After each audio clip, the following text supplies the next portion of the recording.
बिस्मिल्लाहिर्रहमानिर्रहीम रब्बि ज़िदनी इल्मन वअल्हिक़नी बिस्सालिहीन फ़ातिर अस्समावाति वल अर्ज़ अंत वली फ़िद दुनिया वल आखिरह तवफ़्फ़नी मुस्लिमन वअल्हिक़नी बिस्सालिहीन. All knowledge comes from Almighty Allah, who is Alim. He knows everything. We have little knowledge to share with one another and impart to others. It appears from the Holy Quran that the first and the foremost teacher of Bani Adam Insan is Almighty Allah. He says in Quran and some other verses that man didn't know, I taught him knowledge. And it is a great blessing that Allah Himself is teacher of human beings. The subject of the Holy Quran is Al-Insan throughout, 100 times. It means Allah speaks to Insan, and it's a great blessing that such a great authority speaks to Insan. Insan is all community, regardless of religion, faith, color, caste, creed, everything.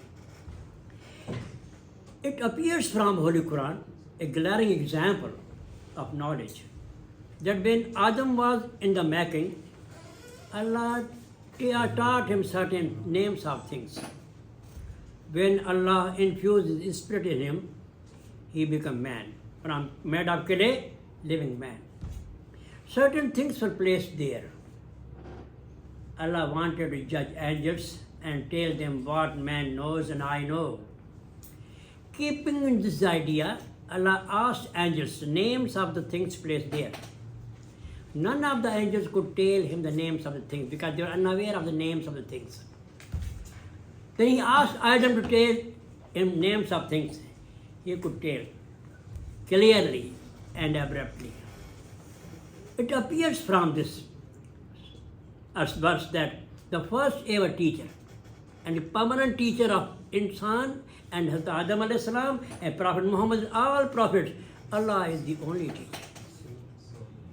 When Adam became man, living man, he sneezed. Adam said, Alhamdulillah. Allah said, Yarhamkallah. From this, these words come from Almighty Allah. He told Adam, when you sneeze, say Alhamdulillah. Other Muslim brothers should say, Yarhamkallah. So it appears from these verses that all knowledge comes from Almighty Allah.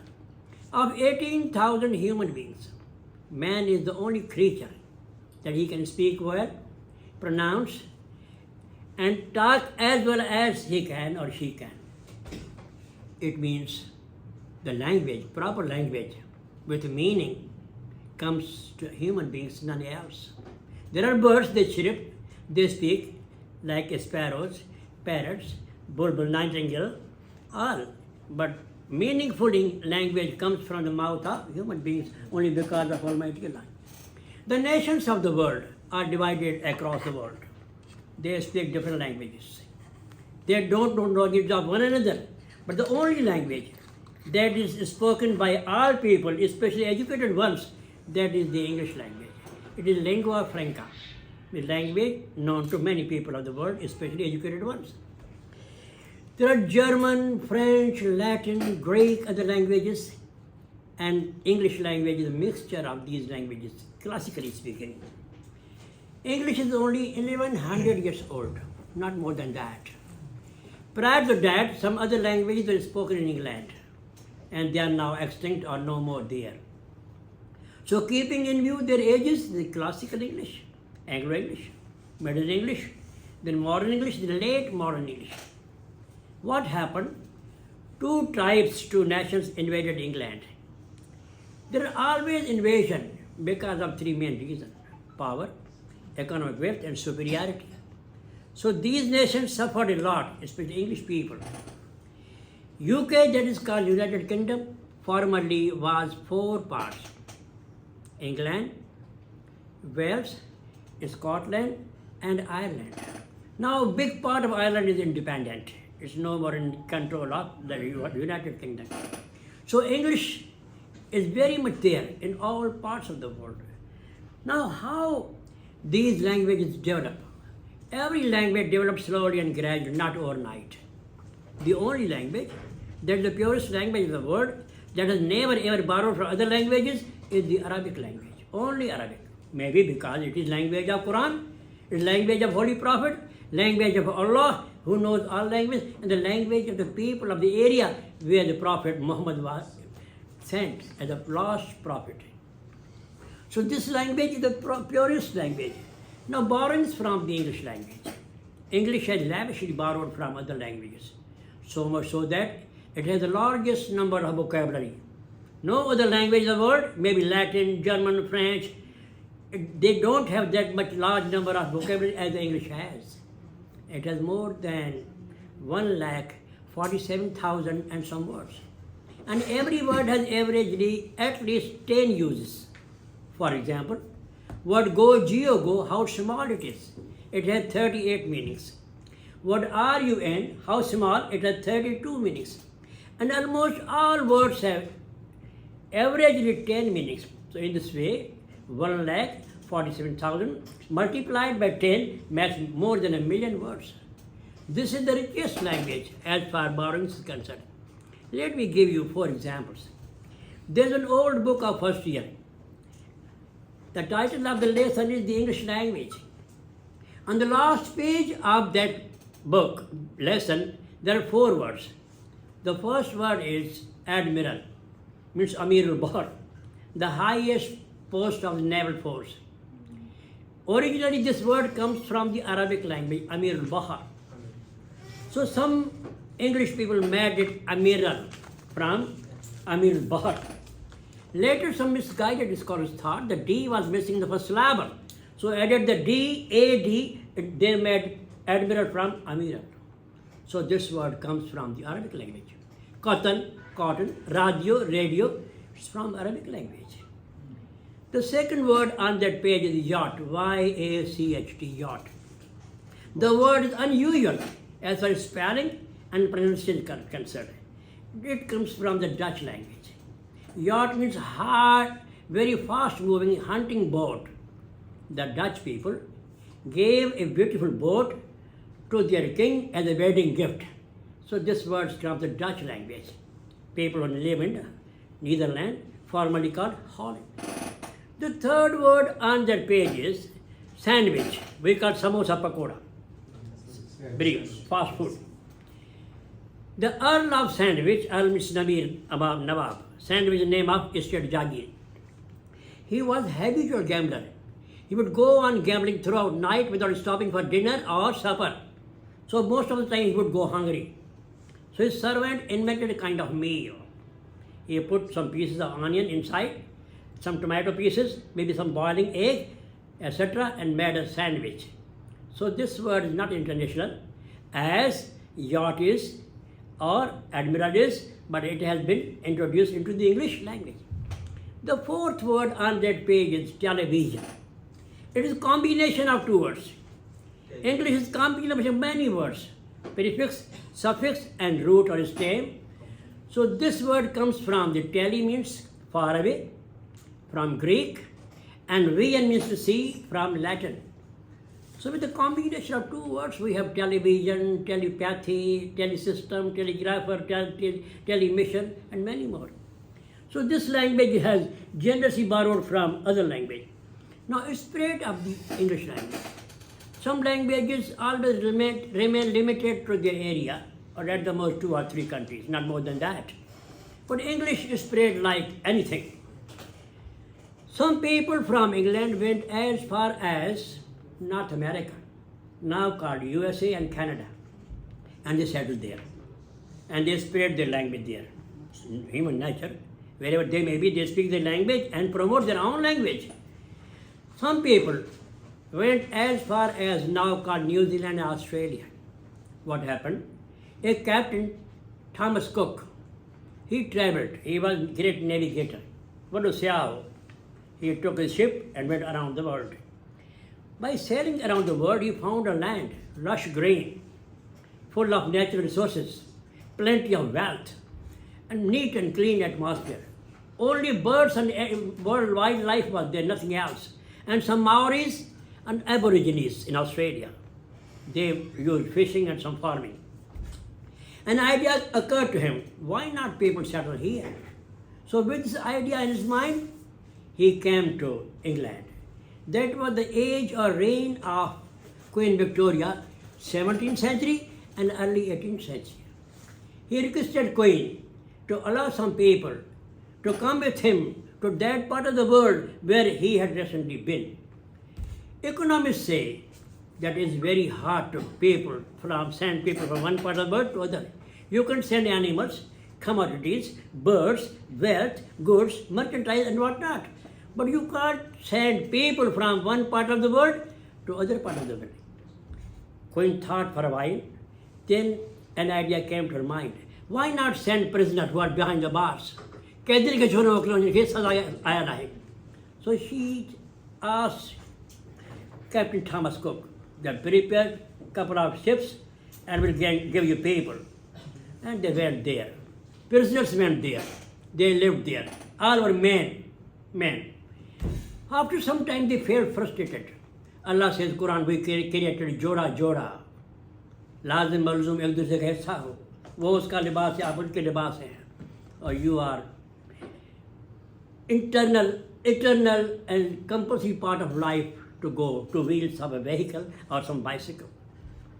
So he again requested Queen Victoria to send some women there. So English women are very liberal and very adventurous and very brave, and hundreds of them were ready to go there. They had never been to Australia and New Zealand, but they were quite prepared to go there. So in this way, people settled there with men and women together. Now it has been more than 300 years. The people are there. Very lush, green, developed country. With small population. They don't have manpower as we have. They invite manpower from other countries.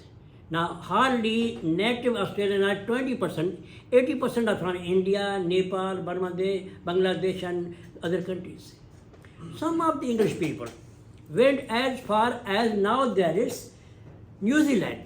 As we have Bay of Bengal between India and Pakistan, they have Tasman Sea between Australia and New Zealand. So they went there and settled. As I said earlier, the original people of Australia are Aborigines. And the original people of New Zealand are Maoris. They used to farming and catch fishing and some other thing.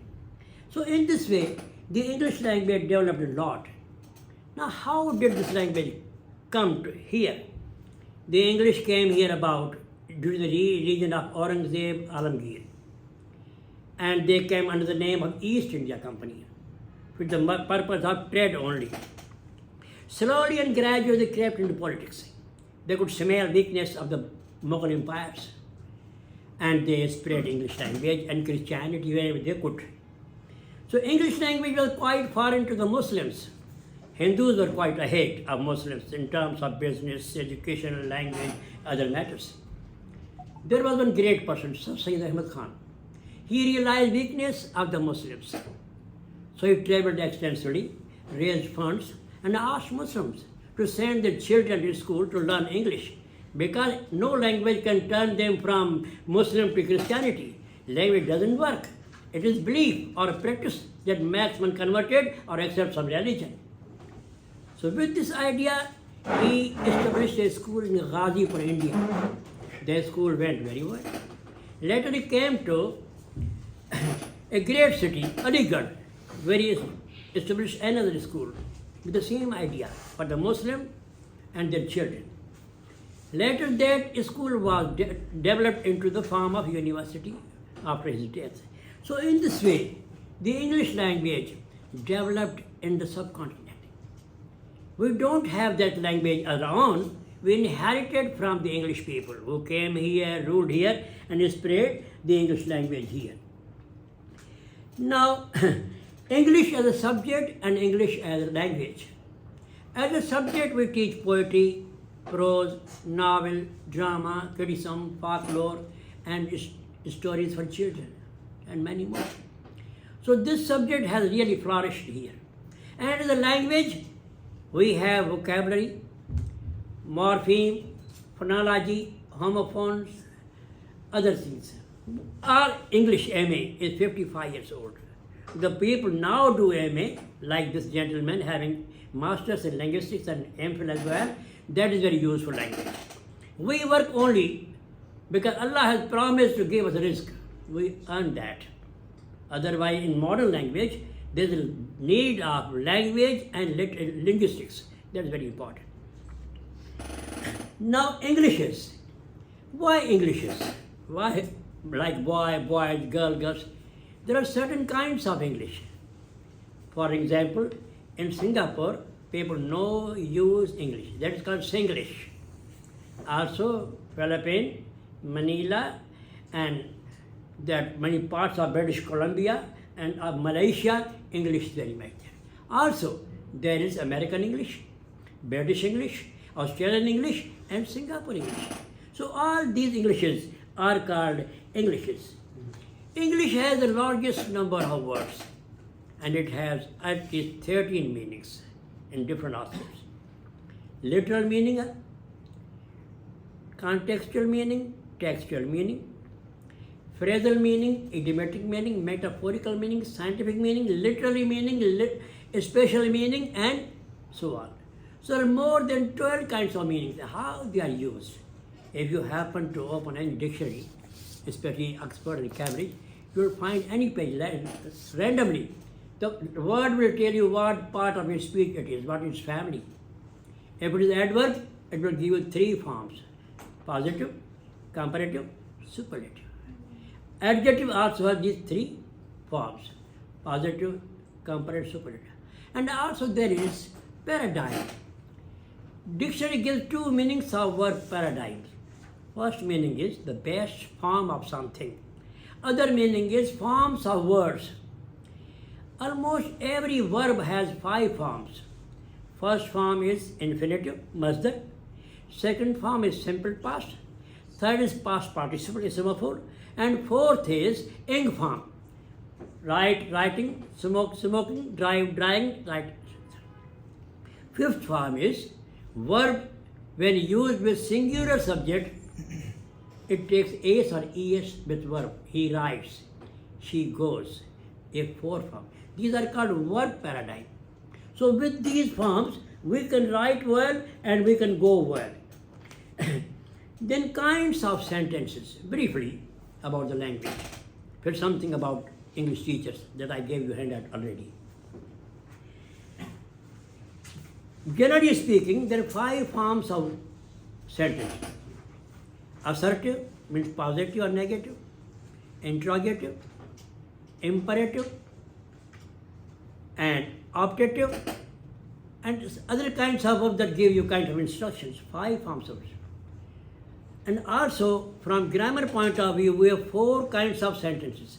Simple sentence, having 1 verb and 1 subject. Then we have compound sentence, complex sentence, and compound complex sentence.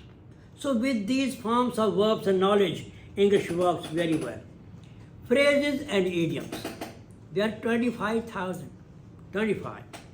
Of them, 19,000 are formal or standard, and 6,000 are informal or non-standard. What do you mean by, we mean by informal? Means they are used in spoken English but not standard type. They are called informal or non-standard. And 19,000 are formal, and they are very much used in good English. Wherever you can use phrase and idiom. Phrase is a combination of 2 or 3 words that give some sense other than normal sense. For example, if I pass through this passage, I go through it. But if I open something and read it, so go through means to study. It is a phrasal meaning. Idiom and phrase are of the same family, but idiom has something hidden in it. For example, to carry coals to Newcastle. Now Newcastle is a beautiful town on the bank of River Tyne. Very beautiful town. What is the relationship of coal and Newcastle?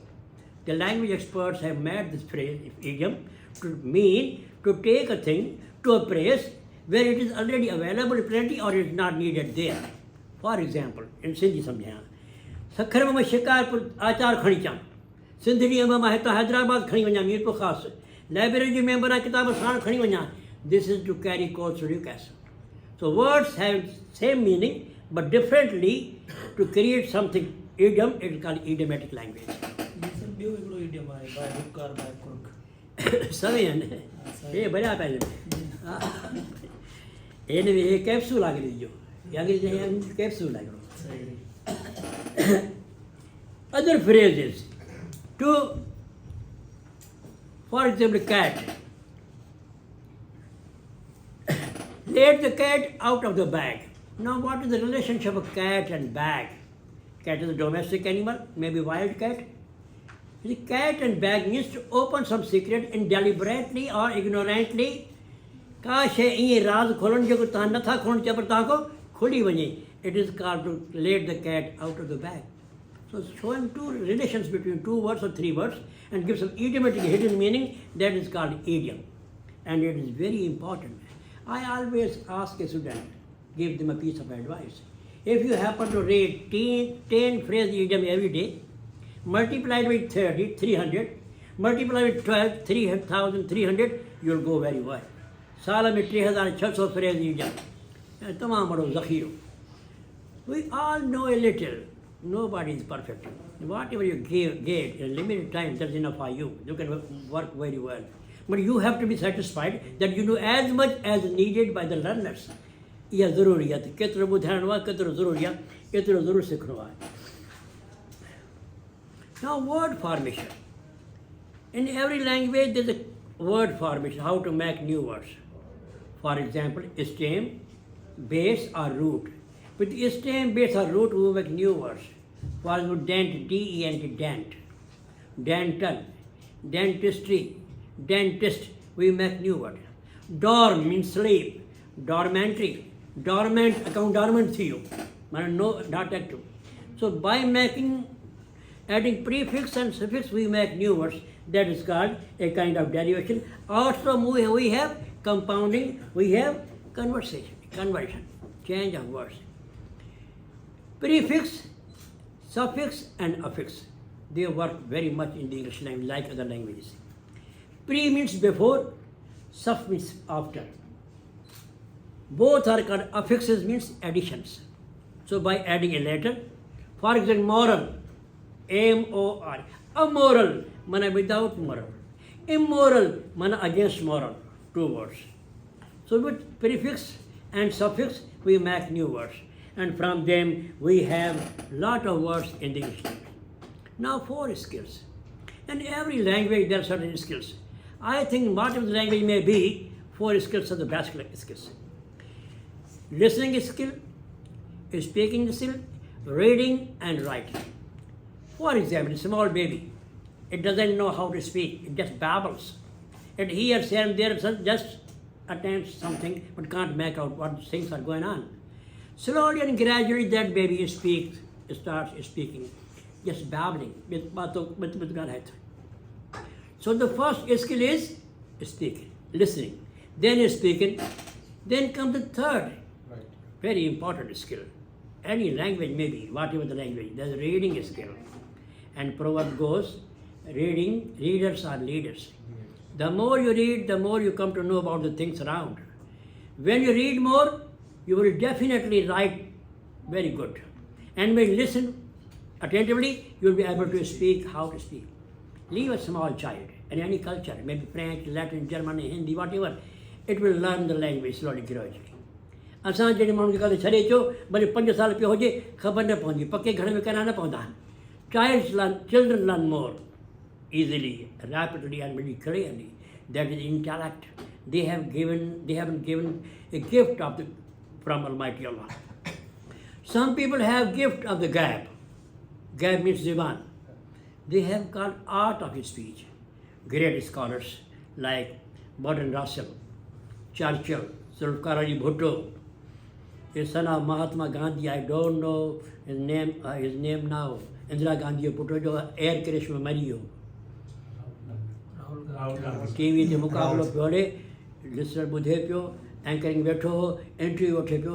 यकीन कयो मां त हिकिड़ो मामूली माण्हू आहियां, 20 साल अॻे जी ॻाल्हि आहे, पोइ एयर क्रैश में मरी हो. बेनज़ीर खां वधीक सुठो पियो ॻाल्हाए. राजीव गांधी. बेनज़ीर खां वधीक फर्स्ट क्लास पियो ॻाल्हाए. तलफ़ुज़ जे लिहाज़ सां, फ्लुएंसी जे लिहाज़ सां. This is gift of the gab. Not everybody has that. We all speak, we all utter, we all pronounce, but the speech with meaning, that is a great gift.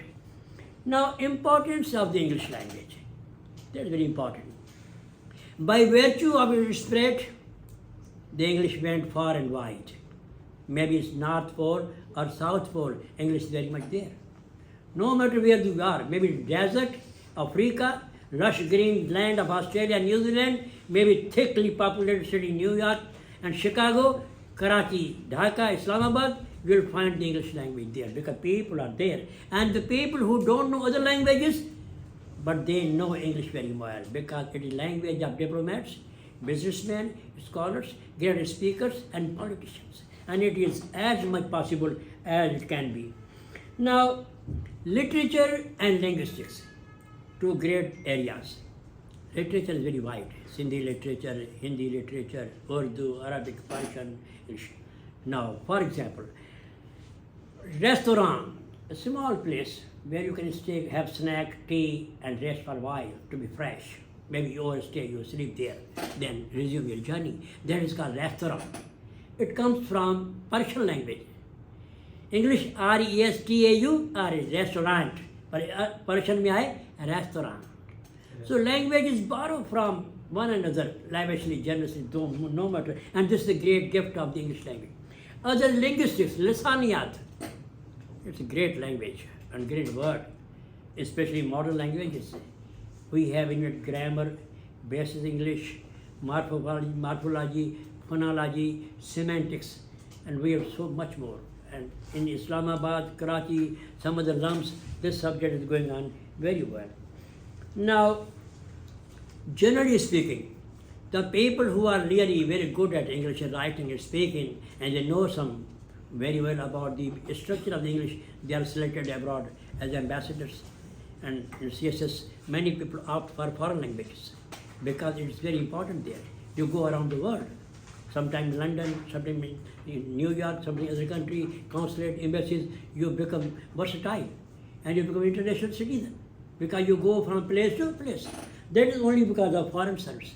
And those people who work in foreign offices in Islamabad or other countries, they are also very good at English. So English as a subject and English as a language, and they are marvelous. And our weakness is that we at schools, I don't know how things go well in your schools, I don't know about, but as far as I am concerned, I have taught for about 55 years English as a teacher, in college level to university level. And 30 years I, alhamdulillah, taught at IB Sakhar. And from there I went to Arun now. So during this time, after retirement full time at IBA and 2 years at Arun, I thought that our students don't want to learn the English language. They are sick of this language. I don't know why. They are said, why learn grammar? I say, my dear, grammar is just like head and body. Man is known by curves and features and head. How can you drop English and go on well with the all academic program? Impossible. So learn English. It's grammar. Not only English grammar, this vocabulary, it's use, syntax, place of words, sentence structure, kinds of sentences, paragraph writing, small passage, AC and so on. You can go very well. But unfortunately, sadly, our students are reluctant to learn English. They don't want to learn English. And my request to teachers is that English is indispensable.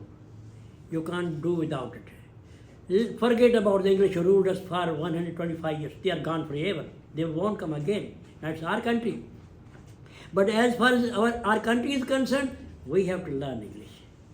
We have to bear with it. Maybe you like it or not.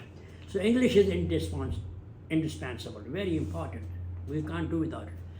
Teach them about vocabulary. Read a text. Tell them different meanings of words. If you have time, flexible time. If you don't have, spare some more time in the half hours and make them good at English.